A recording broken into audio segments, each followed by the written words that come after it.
Welcome, everyone.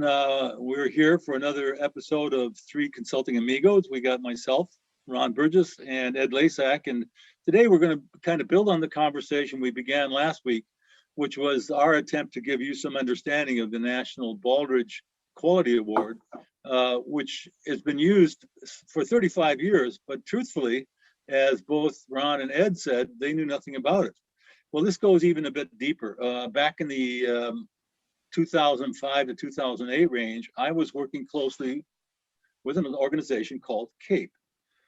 That's the California Association of Performance Excellence, which is the state's version of the Baldrige. And that is what's used by a lot of companies to kind of introduce themselves to the Baldrige concepts. And then as they become more and more sophisticated, they actually go for the national award. And I'll be able to share some of those winners with you as we move forward. So to further explain this, there are literally 48 baby Baldriges throughout the United States and 48 states.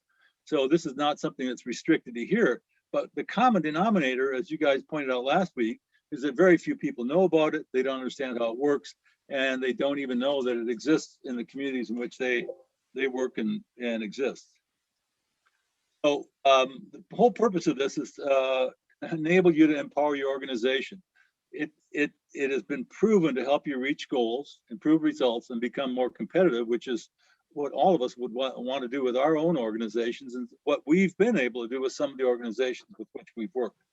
And so this enables an organization to achieve some of the performance excellence through the things that the National Baldrige Performance Organization has kind of codified over the past 35 years. So what I'd like to help people understand is that each year when examiners go out, and these examiners have to be trained and they have to be qualified, and then they go inside and they assess the organization to see whether they really are worthy of the award or not. And in doing so, they look at all the elements that make up the Baldrige, and in that they improve or refine those that need to be refined. So this is a continuously improved process, which is what, in my mind, makes it so powerful. So what this does, it helps organizations in all sectors. That means, you could be in manufacturing, you could be a nonprofit, you could be in government, you could be in education, but every one of them can successfully, continuously improve, which I know is one of the mantras that Ed likes to have, is that how do you work in an organization in which the mindset is always about becoming better than you were? Secondly, it gives them feedback about their current performance, so they know how they're doing in terms of a national or an international now standard of what excellent performance looks like. It gives them and it identifies areas for improvement. So in other words, with the six elements that we'll talk about a little bit, some of them they may be doing well and others may need work, and this gives them the focus they need to work on the things that are important. And in this last thing, it provides a state level award. So I mentioned this last week, but it's worthy of repeating. There are 6 criteria, and they all wrap up at number 7, which is the results. And as I pointed out, if an examiner goes in, what they look at is leadership, planning, customer and market focus, how you use information, how you build your team, how you manage your processes. And then at the end, they look and see, are you measuring your results?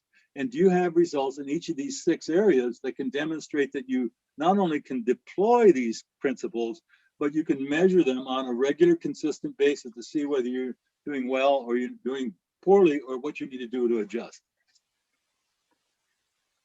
So in California, there are 4 levels of award.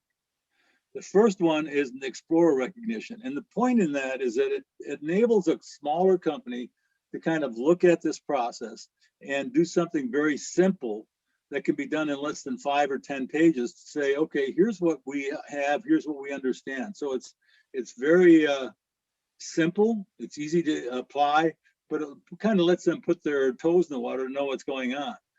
The next one is called the Prospector Recognition, and it's a stepping stone that allows you to move up to the Eureka Award, which in California is the equivalent of the Baldrige.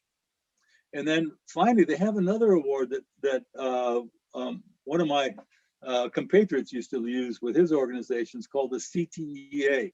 It's the California Team Excellence Award. So you can literally have if you have a team inside your organization, you can have them kind of go for an award to see whether they've built themselves in a way that's consistent with the National Baldrige standards, to see whether they're doing it in a way that supports and maintains, the criteria that we've identified as being effective in all organizations. So it's a broad spectrum of things that you can all, any company can get into, and they can get in very simply at the onset. In 2017, the Adventist Health White Memorial in LA won the Eureka Award, the Gold Award, and in 2019 they came back and won the Malcolm Baldrige Award. So this is an example of a company that started with the CAPE Awards, did such a good job at that, they then felt comfortable enough to go back and see if they could get the national award. And it's a big deal. It is typically given by the vice president at the annual Baldrige Awards, sometimes by the person who's responsible for the commerce. But it's big enough so that it's not uncommon for a VP of the United States to actually be there to present the award. Wow. This is a 2016 CAPE Eureka winner, and it was also a 2017 Malcolm Baldrige winner. It's called Stellar Solutions in Palo Alto, and it was a winner in what's called the small business division. That means the company had fewer than 100 employees, and they still took the time to take this whole thing on simply because it made them more efficient and it made them more effective, and it built their customer profile and built their portfolio in their own business. Basically, it was named a great place to work by Fortune magazine 2014 through 2017. 95% of their engineering employees said that their management provided meaningful support, kept them informed, and made expectations clear.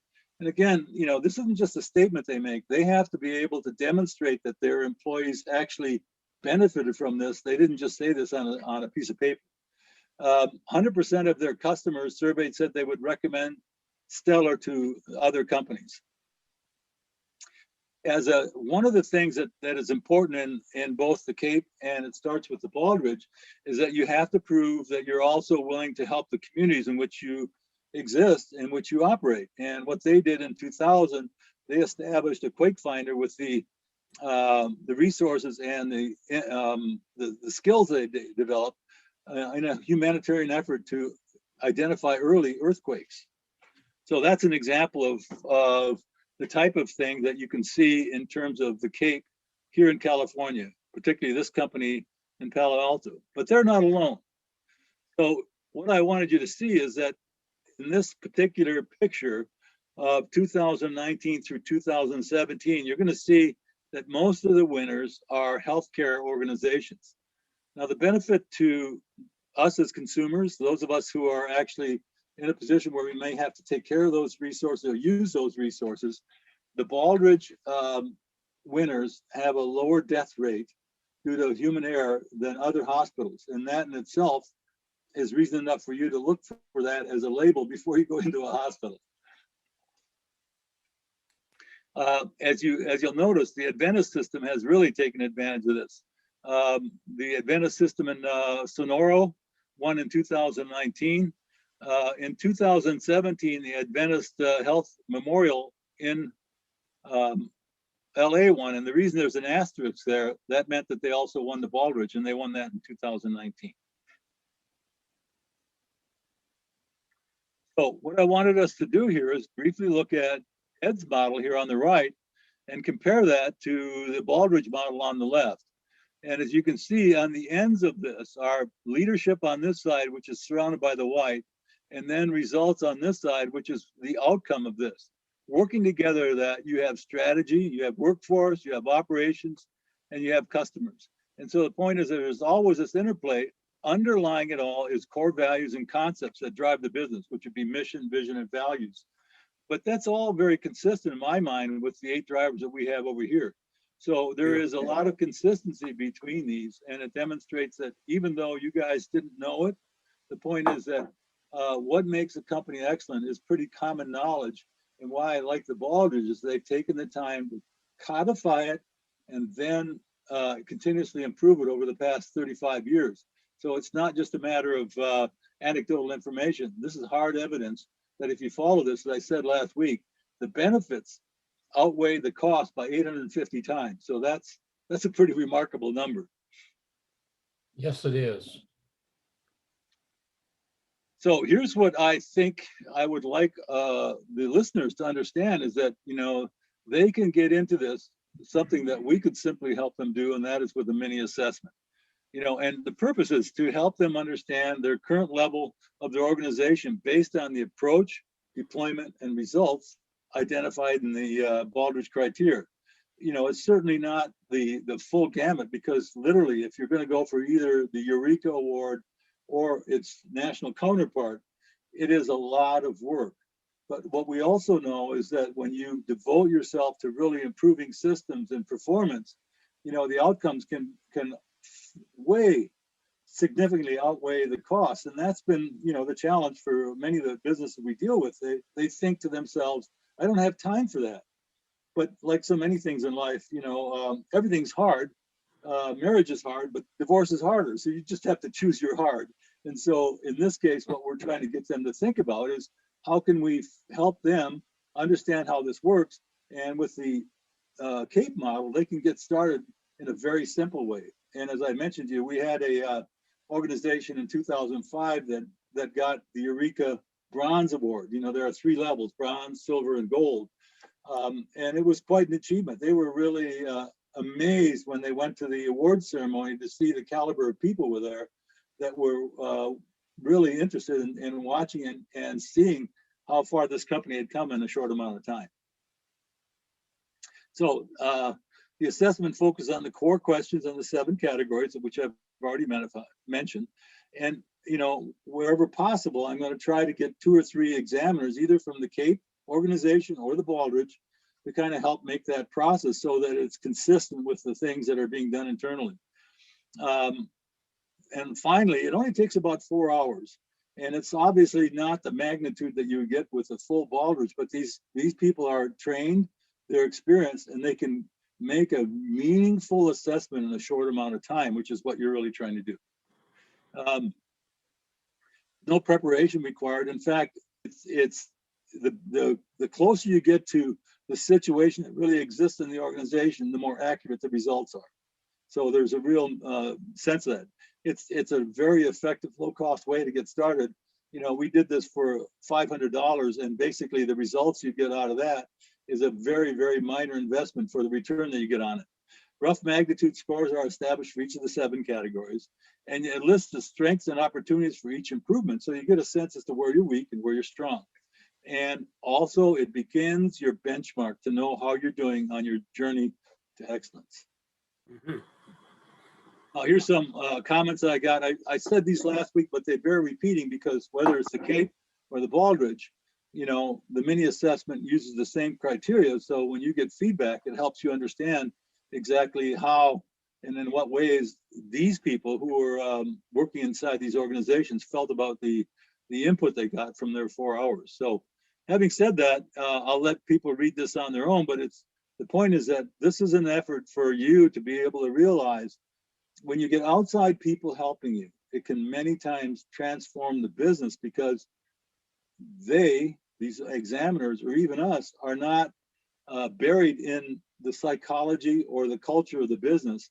We're instead looking at it from the outside in and trying to help compare their results against those companies that have either done better or, in many cases, have been able to show, yeah, you're on the right path. You've already moved in the right direction, but you've got these areas. If you fix these up, as Ed and I and you, Ron, have found out, you can transform a business in a short amount of time simply by helping them focus their limited resources on the areas that are weak, instead of continuing to put resources into things they're already doing well.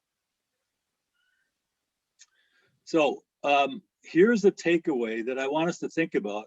Ed, a couple of weeks ago, went over the EOS, which is another simple formula that enables a company to follow a system that enables them to grow.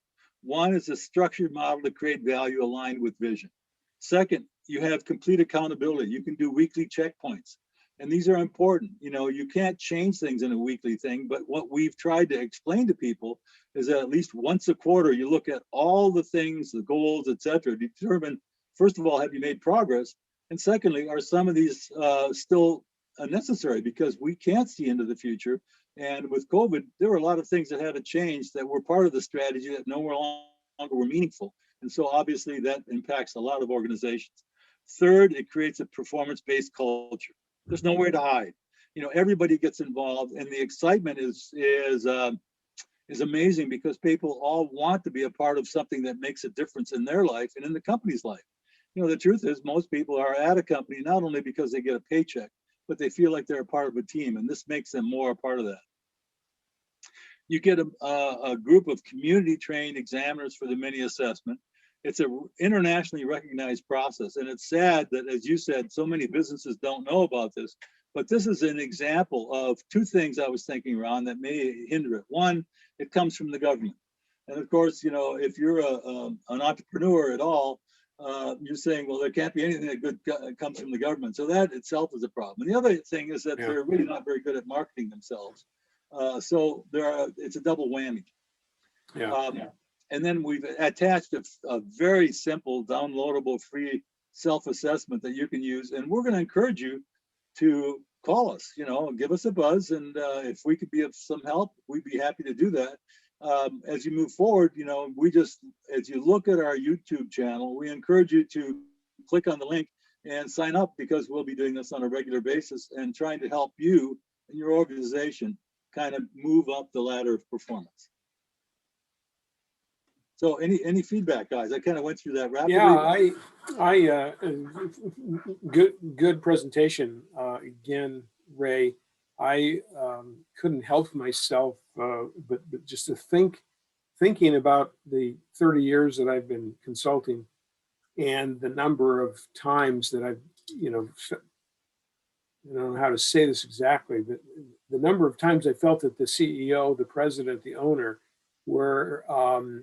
had enough time or had the attitude that they would work on their business instead of in their business, right, so that they could actually do some of these things.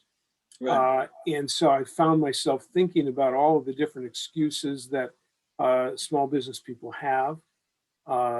There's no question that it's the majority of small business owners are very, very hard workers, and they're busy all the time and so forth. But I think it speaks to how many business managers are actually good managers. Right.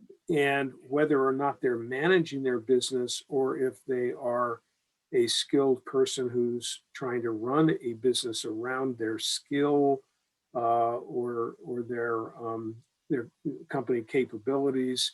They may be a technical person working in it. They may have started the business and done the production themselves, or supervise the production. But for whatever reason, they have not been able to free themselves up and take the time to work on their business. And I don't know if this is the right time to talk about that, but there are some fundamental things that cause a business person to go, oh, I can't do that. Right. And I just see the benefits are so tremendous. Right. It's kind of like, well, now, why can't you do that? And if you can't do it, then we need to have a fundamental conversation about the way you manage your business. Right. No, I agree, Ron. I think, one of the things I've said is that, I've seen CEOs get very good at doing things they shouldn't be doing at all. Yeah, right. That's a great phrase. That's very true. Right. And it's hard because nobody does it better than them, right? Yeah, exactly. And the truth is that, this is why I've always felt that you have to separate leadership from management. Leadership is about inspiring people, and management is about controlling things. And too many CEOs come in with that management attitude that they have to be controlling things. Whereas if they're really effective, good leaders are inspiring people to manage things for them. Mm-hmm. And it's hard to be able to break that down. I think one of the values, when you look at the leadership component of this, it helps them understand what leadership is supposed to be, as opposed to what they may have come to understand, or maybe they've misunderstood and are doing it the wrong way. They don't appreciate what they're really actually supposed to be doing. Does the assessment then, if you could get them to do the assessment, then is it revealed in the assessment that the management is not adequate in getting their managers to run the business? Does it illustrate? Yeah, exactly. That? Yeah. Well, you remember, if I could go back to that slide, but in Stellar, one of the things they pulled out as a highlight was the fact that 150 of their engineers, or literally 99% of their engineers, said that they were adequately supported, that they transparently understood what management or leadership was looking for. And see, I mean, that's really significant. It's like once people have been told and they understand where they're going, then it's our responsibility to get out of their way and get them the resource they need to make it happen. As an example, and I won't mention a name, but Ed and I were working in a company in which, one of the challenges was the guys who are working the front line were simply asking for no tools.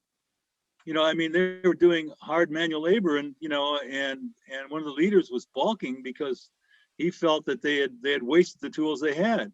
Well, I mean, it's like, that doesn't answer the problem. The problem is that whether they broke the tools on purpose or whatever, they need the tools to do the job. So, right. It's a matter of changing people's mindset and understanding, what you have to do to support them.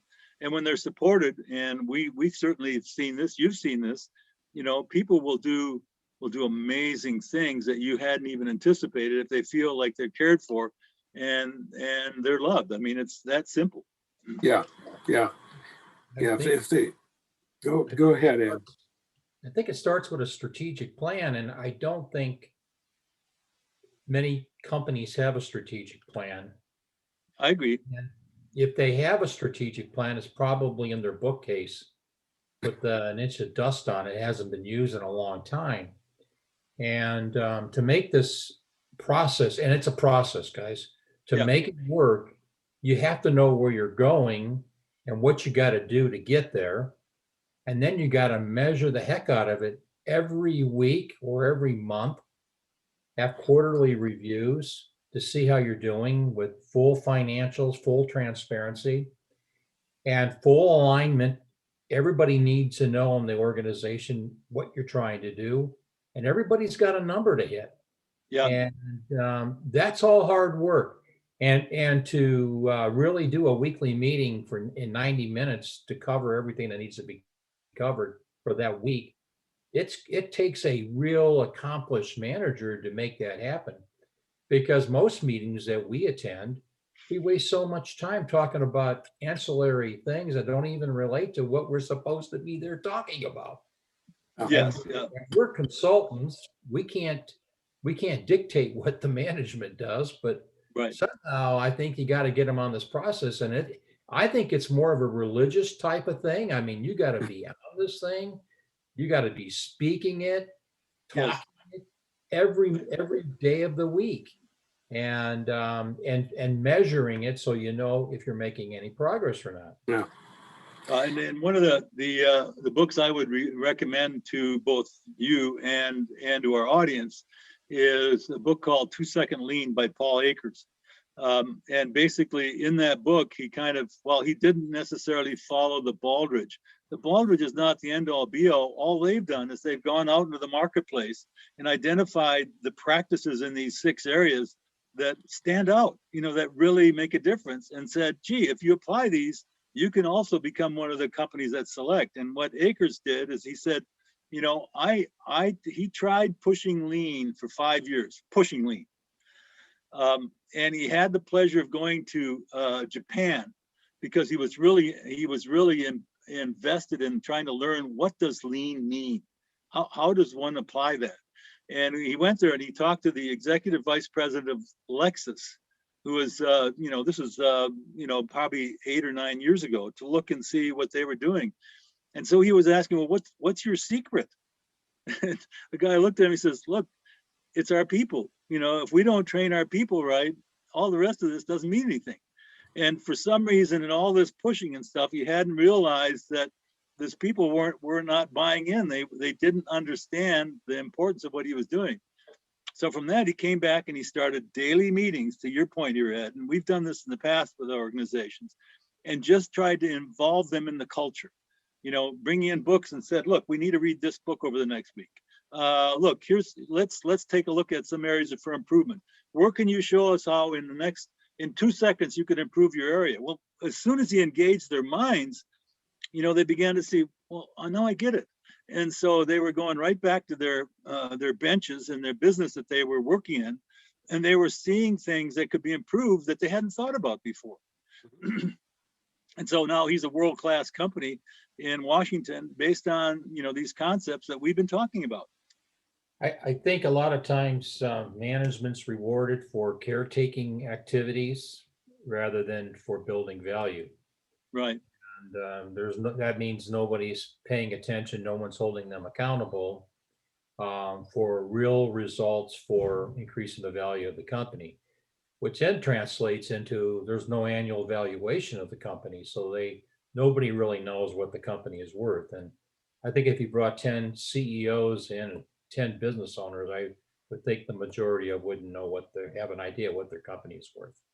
No, I agree. And I think, you know, the real point is that nobody, to the point that you made, Ron, you know, most small businesses are started by somebody who has a streak of independence and maybe has some kind of a technical skill and decides, I'm not going to work for the man anymore. I'm going to go out and do my own thing. Yeah. But they really don't understand what a business is, what it takes, how it works. Yes, there are some select few. I mean, you know, thinking that Jeff Bezos 20 years ago started Amazon out of his garage, you know, there aren't a lot of people that rise to that level, or Bill Gates or Hewlett Packard. You know, I mean, they're really rare animals. Yeah. Yeah. When you consider that, well, Jeff Bezos just had a concept and he just kept going towards a concept, and he carefully considered it before he started. You know, Microsoft is a different story.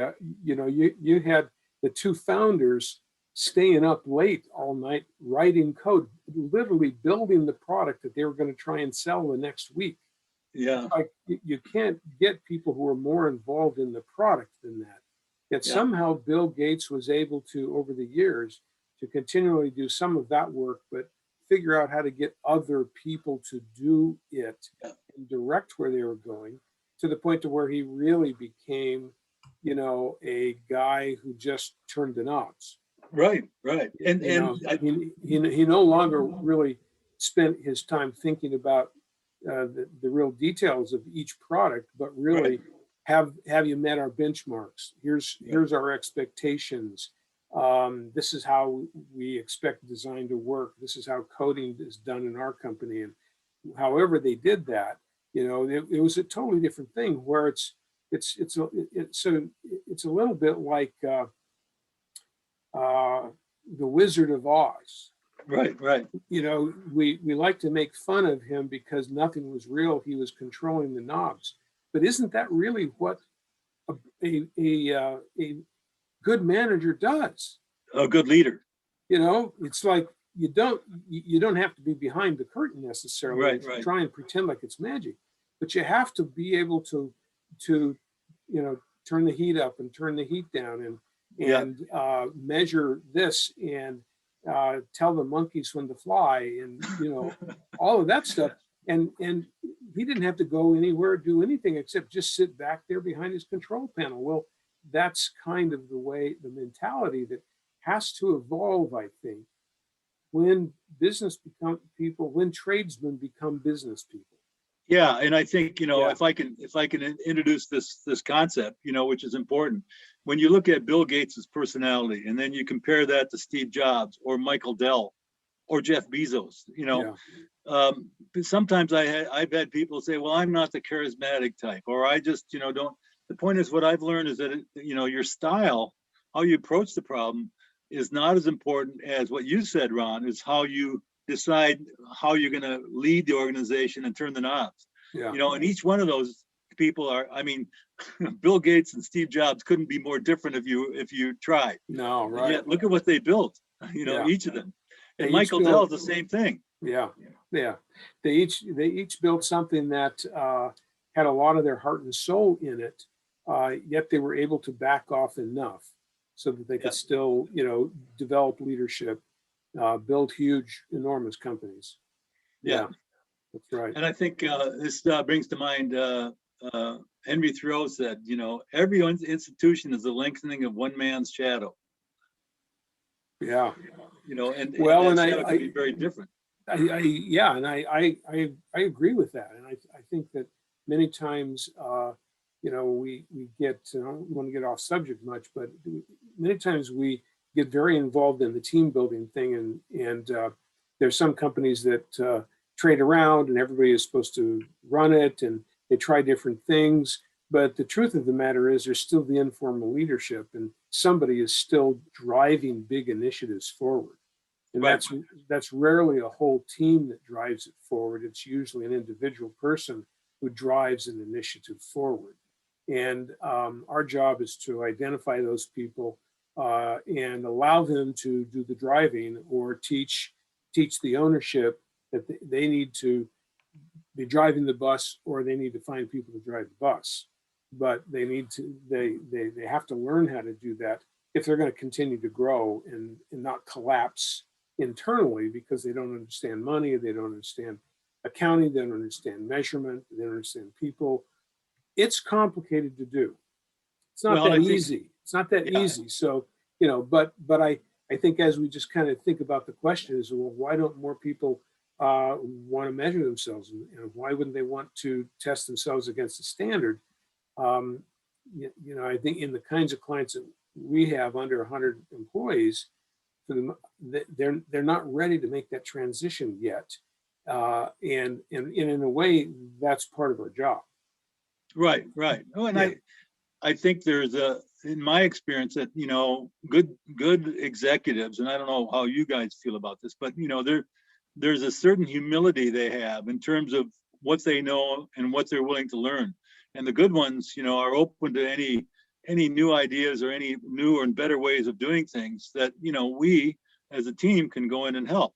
Yeah. And the point is, it's one thing to have a culture, it's another thing to have a process and follow the process, so that together, as Ed says, it increases your value at the end of the year, because it's not only for you, it's for all the people that work there. That's right. It has a profound impact. That's right. You have to have the willingness and the ability to change. Yeah. And I think a lot of people have a hard time with that. If they're been successful running their company over the last 10 years or so, I think it's hard for them to look at a new way of approaching their job and their company, and they're reluctant to do so. And they're so busy doing day-to-day Yeah. work, as Ron indicated, they don't have any time to Right. focus on this other stuff that could really add a lot of value to their company. Right. So that's where I always say that I think it would be great to have an opportunity to buy some of these companies, because if the current ownership isn't. Well, and I think to your point, Ed, if you're going to buy a company, it seems to me that, applying the rigor of what we just talked about, either through the Cape or the Baldrige, in terms of helping identify where the strengths and weaknesses are, you have a much clearer idea of what needs to be done if you were to purchase a company. Through a process like this, have them go through our process and then see how our process holds up to the measurement and requirements of Baldrige. I Right. think that would be fascinating to know that. Yeah. No, that sounds good. Well, thank you, gentlemen. What would you like to next steps?